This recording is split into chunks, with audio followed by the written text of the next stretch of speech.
चलिए अब हम आगे देखते हैं। तो अब हमें ये देखना है फोर्स एंड ऑब्जेक्टिव में चेंज इट्स शेप।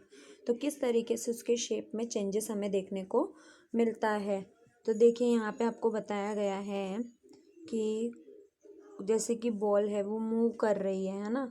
तो उसके बाद में वो मूव हो रही है, उसके बाद में वो चेंज क्या चलते चलते रुक गए। उसके बाद उसकी डायरेक्शन चेंज हो जाना, चेंज हो जाने के साथ साथ क्या हो जाता है, शेप भी चेंज हो जाता है ना। तो अब हम आगे देखते हैं। तो देखिए हमें यहाँ पे बताया गया है, देखिए आगे बताया कांटेक्ट फोर्स। तो जिसके अंदर क्या हो जाता है कि अब आप किसी बुक को बिना बिना टच किए क्या उठा सकते हो, या फिर किसी बाल्टी को बिना उठाए ऐसे उठा सकते हो क्या। तो ये चीज़ें हम नहीं कर सकते, बगैर पकड़े हम उस बाल्टी को नहीं उठा सकते। उसी तरीके से बिना किसी के ऊपर हम जब तक फोर्स लगाना पड़ता है, तो जैसे आपकी बॉडी को किसी वस्तु के साथ क्या आना पड़ता है, कांटेक्ट में आना पड़ता है। तो उसी वजह से हम किसी भी जगह पर देखिए, हम किसी भी जगह पर क्या कर सकते हैं, अपना फोर्स अच्छे से लगा सकते हैं। उसी तरीके से देखिए कांटेक्ट की वजह से किसी जैसे छड़ी या रस्सी जैसी की क्या हो सकता है, हम हेल्प भी ले सकते हैं। अब हम देख सकते हैं कि हम स्कूल जाते समय जो बैग होता है उसे हम क्या करते हैं, धकेलते हैं, या पानी की कोई बाल्टी उसे उठाते हैं। तो उसमें हमें क्या लगता है, हमें पूरा का पूरा फोर्स उसके अंदर लगता है। तो जिससे हम ये सब कहाँ से आता है, तो ये हमारी जो बॉडी के मसल्स हैं, ठीक है, तो ये हमें देखने को मिलता है। चलिए अब हम आगे देखते हैं। तो उसी तरीके से हमने एनिमल्स में देखा था, तो उनकी भी बॉडी के अंदर यही एक्टिविटी होती रहती है। तो फिजिकल एक्टिविटी टास्क, तो जैसे कि बफेलो हो गया, हॉर्स हो गया, डोंकी हो गया, तो ये सारे क्या करते हैं कि वो भी उसके ऊपर पूरा का पूरा प्रेशर लगाते हैं, फोर्स लगाते हैं। तो वो इतनी सारी चीज़ों को लेकर चल सकते हैं ना, जिसे हम कॉन्ट्रैक्ट फोर्स कहते हैं। चलिए अब आगे फ्रिक्शन। फ्रिक्शन का मतलब क्या हो जाता है कि जिसके ऊपर घर्षण लगता है उसे हम फ्रिक्शन कहते हैं। अब एक्सपीरियंस यहाँ पे बताया गया है कि हमें क्या करना है, एक बॉल लेनी है, उसको धीरे धीरे क्या करना है, फर्श के ऊपर धक्का देना है। तो आप फर्श के ऊपर से जैसे ही धक्का दोगे तो वो क्या हो जाएगी, रुक जाएगी। तो उसमें लास्ट में जाके वो धीरे धीरे रुक जाती है। उसी तरीके से आप स्कूटर चला रहे हो, तो स्कूटर के इंजन को आपको क्या करना है, ऑफ कर देना है। और ऐसे बंद करने के बाद जैसे आप नाव चला रहे हो, तो कुछ दूर चलकर वो क्या करती है, अपने आप रुक जाती है, स्टॉप हो जाती है। तो जिसकी वजह से आप ये देख सकते हो कि वस्तु पर जब तक हम कोई भी फोर्स नहीं लगाएंगे तब तक क्या हो जाएगा, वो अपने आप ही रुक जाएगी, उसकी स्पीड है वो डिक्रीज हो जाएगी, जो अभी हमने देखा। उसी तरीके से उनके क्या आ जाता है फोर्सेस में, कि वो जो उनकी गति है उनकी डायरेक्शन में क्या आ जाती है, चेंजेस हमें देखने को मिलता है। तो वो तुरंत अपनी जो डायरेक्शन है वो पूरी तरीके से चेंज कर लेते हैं, और इसी तरीके को हम फ्रिक्शन कहते हैं। चलिए अब हम आगे देखते हैं। जैसे ही हमने फर्श के ऊपर बॉल रखी थी, तो उसके बीच में जो लगने वाला फ्रिक्शन था उसे क्या हो गया, वो धीरे धीरे क्या जाकर बॉल क्या हो गई, रुक गई, है ना। तो रुकने के बाद इसी तरीके से पानी और नाव दोनों के बीच में भी क्या हो गया, बंद होने की वजह से वो एकदम स्टॉप हो गई थी। चलिए फ्रिक्शन की वजह से वो रुक गई थी। अब हम आगे देखते हैं। तो हमें यहाँ पे बताया गया है, जिस तरीके से फोर्स किसी चीज़ पर फोर्स लगाया है तो क्या हो जाता है कि उसकी जो डायरेक्शन है वो भी पूरी तरीके से चेंज हमें देखने को मिलती है, जो मैंने आपको पहले बोला था। और दो जगह के बीच मतलब कि दो डायरेक्शन के बीच में क्या आती है, उसके बीच में कांटेक्ट आता है जी। इसके बारे में हम ज़्यादा एग्जाम्पल चैप्टर 12 में देखेंगे। चलिए अब हम आगे देखते हैं कि किस तरीके से अब हमने देखा कि contract let us find out. चलिए अब हम इसे फाइंड आउट करते हैं।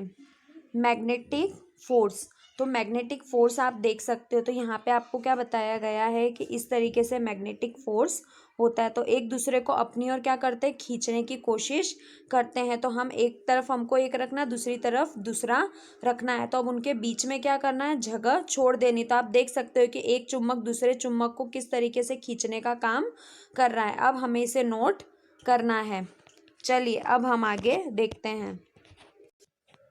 अब देखिए मैग्नेटिक, तो मैग्नेट क्या करता है, एक दूसरे के पास लाने का काम करता है। तो उनके क्या हो जाता है, डायरेक्शन में किस तरीके से एक दूसरे को पास लाने का काम करता है, जिसकी वजह से क्या हो जाती है, उनकी डायरेक्शन में हमें गति देखने को मिलती है। और उसकी वजह से हम ये जान सकते हैं कि हाँ, चुम्बक के बीच कोई बल की आवश्यकता बिल्कुल भी नहीं होती है ना। अब आप स्टैंडर्ड 7 में यह देख चुके थे कि मैग्नेट किस तरीके से, दो तरीके से काम करता है। तो एक दूसरे के पास क्या होता है, अट्रैक्ट होता है, और एक दूसरे के पास क्या, अट्रैक्ट भी नहीं होता है ना।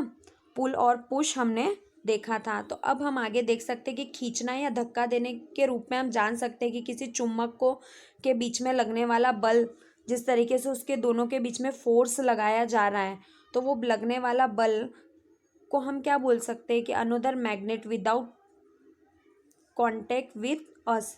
तो जिसे हम विदाउट कांटेक्ट विथ अस के नाम बोल सकते हैं कि जब एक दूसरे के बीच में, जब वो एक दूसरे के पास ही नहीं आएंगे तो उन दोनों के बीच में कांटेक्ट नहीं हो रहा, और एक दूसरे के पास में आएंगे तो दोनों के बीच में हमें कांटेक्ट देखने को मिल रहा है। चलिए, तो इसी तरीके से आपको क्या करना है कि किसी लोहे के टुकड़े पर लगाया गया क्या बोल रहा है, नॉन कांटेक्ट फोर्स के बारे में अब हम देखते हैं। चलिए, अब हमें यहाँ पे बताया गया है। तो अब आपको क्या करना है, देखिए इस तरीके से।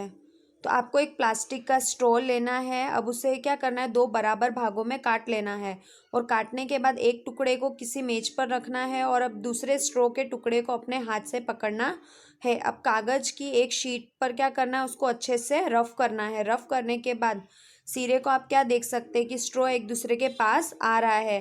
तो उस तरीके से आप यह जान सकते हैं, जैसे देखिए यहाँ पे आपको बताया गया है। चलिए अब हम आगे देखते हैं। इसी तरीके से हमें ये फोर्सेस देखने को मिलता है, इलेक्ट्रिसिटी फोर्सेस।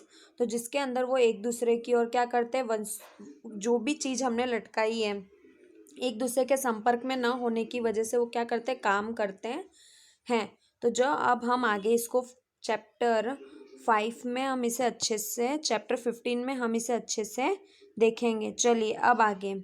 तो अब हम यहाँ पे हमको बताया गया है गुरुत्वाकर्षणल फोर्सेस। तो किस तरीके से गुरुत्वाकर्षणल फोर्सेस होता है। तो आप जानते हैं कि यदि आपने कोई पेन या कोई कॉइन लिया है, तो अब उसे आपके हाथ से छूट जाए तो कहाँ गिर जाता है, वो पूरा नीचे की ओर जाकर धरती पर गिर जाता है। तो जिसकी वजह से पेड़ के से अलग होने के बाद जिस तरीके से पत्ती, फल कहाँ जाके गिरते हैं, एकदम नीचे ज़मीन पर जाकर गिरते हैं। तो ऐसा क्यों होता है, चलिए अब हम यह जानते हैं। जब किसी सिक्के को हाथ से पकड़ा हुआ होता है तो वो क्या होता है, एकदम रुका हुआ होता है, रेस्ट में होता है। तो जिसकी वजह से जैसे ही हम उसे छोड़ते हैं तो वो क्या होता है, नीचे धीरे धीरे और गिरना शुरू हो जाता है। तो किसी गति में मतलब उसके अंदर चेंज आ जाता है, तो वो जल्दी से नीचे की ओर जाता है और बिना बल के यह लगता है। चलिए, तो इसी तरीके से कोई भी चीज़ अगर क्या करती है, जमीन पर गिरती है, तो क्या करती है, जमीन उसको अपनी ओर आकर्षित करती है ना। तो अपनी ओर आकर्षित करती है, तो जिसे हम देखिए यहाँ पे बोला है, तो यह एक आकर्षण गुरुत्व। इसी तरीके से हमने यहाँ पे ग्रेविटी फोर्सेस के बारे में देख लिया। तो किस तरीके से वो पूरी की पूरी धरती की ओर जाती है, ज़मीन के ऊपर जाकर गिरती है। चलिए अब आगे हम देखते हैं प्रेशर। तो प्रेशर अब हमने जो स्टैंडर्ड 7 में देखा था कि किस तरीके से साइक्लोन आता है और किस तरीके से पूरा डिफरेंसेस चेंज हो जाता है। तो प्रेशर किसी चीज़ के ऊपर क्या करना, प्रेशर लगाना। तो यहाँ पे देखिए हमें बताया गया है, यहाँ पे हमें ड्राइंग बताई गई, तो हम क्या कर रहे हैं, उसके ऊपर अच्छे से कील को ठोक रहे हैं तो हम उसके ऊपर पूरा का पूरा प्रेशर लगा रहे हैं। अगर हम जैसे कि किसी वेजिटेबल या किसी को कटिंग कर रहे हैं तो हम क्या कर रहे हैं, ईजियर मतलब कि हम उसके ऊपर अपना पूरा का पूरा प्रेशर लगा रहे हैं। देखिए यहाँ पे आपको ये एग्जाम्पल भी दिया हुआ है। चलिए अब हम आगे देखते हैं।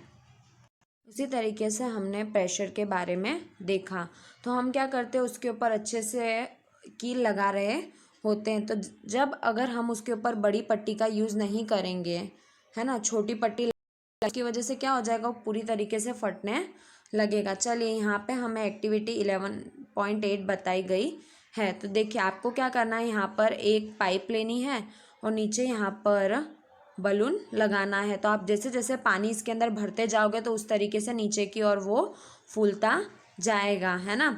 तो इस तरीके से हमने देखा। अब हमें यहाँ पे बताया गया 11.9। 11.9 में भी हमें कुछ इसी तरीके का करना है। तो आपको प्लास्टिक की बोतल लेनी है, उसके बाद में उसके अंदर पानी भरना है और उसके बाद में देखिए यहाँ पे ग्लास ट्यूब लगानी है और लॉन्गर बॉटम मतलब साइड पे थोड़ा सा कट कर कर वहाँ पे क्या करना है, कुछ बलून लगाना है। अब उस ट्यूब के अंदर आपको इंसेक्ट बॉटम देखिए इस तरीके से आपको करना है, जिस तरीके से आपको पता चलेगा कि हाँ इसके अंदर कितना प्रेशर आ रहा है। अब देखिए हमें 11.10 एक्टिविटी, तो जिसमें हमें प्लास्टिक की बोतल लेनी है, उसके अंदर हमें पानी डालना है। तो बोतल के अंदर हमें क्या करना है, हॉल कर देना है। तो हॉल करने की वजह से तो उस बोतल के अंदर क्या आ जाएगा, इक्वल प्रेशर हमें देखने को मिलेगा। तो क्यों, पूरी तरीके से पानी बाहर की ओर दिखाई दे रहा है। तो इस तरीके से हम प्रेशर को जान सकते हैं।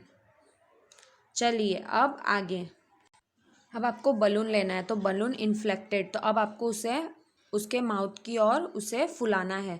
तो फुलाने के बाद आप क्या देखोगे कि अगर उसके अंदर होल होगा तो क्या वो फूल पाएगा, नहीं, वो बिल्कुल भी फूल नहीं पाएगा। उसी तरीके से अगर हम साइकिल का एग्जाम्पल लेते हैं तो वो भी क्या हो जाएगा, अगर वो पंचर होगी तो क्या वो फूल पाएगी, नहीं फूल पाएगी। उसी तरीके से आप देख सकते हो कि क्या हो जाता है कि जो गैस है वो क्या करती है, प्रेशर हमें देखने को मिलता है। क्यों, जैसे कि बलून की पूरी जितनी हवा है अंदर की वो बाहर की ओर आ जाएगी, उसी तरीके से साइकिल की जितनी ट्यूब के अंदर की हवा है वो बाहर की ओर हमें देखने को मिलेगी। अब हमें यहाँ पे एटमॉस्फेयर के बारे में बताया। तो एटमॉस्फेयर तो जैसे हमारे आसपास हमें देखने को मिलता है कि किस तरीके का एटमॉस्फेयर है। तो जिस तरीके के यहाँ पे प्रेशर देखने को मिलता है कि हाँ यहाँ पर प्रेशर, तो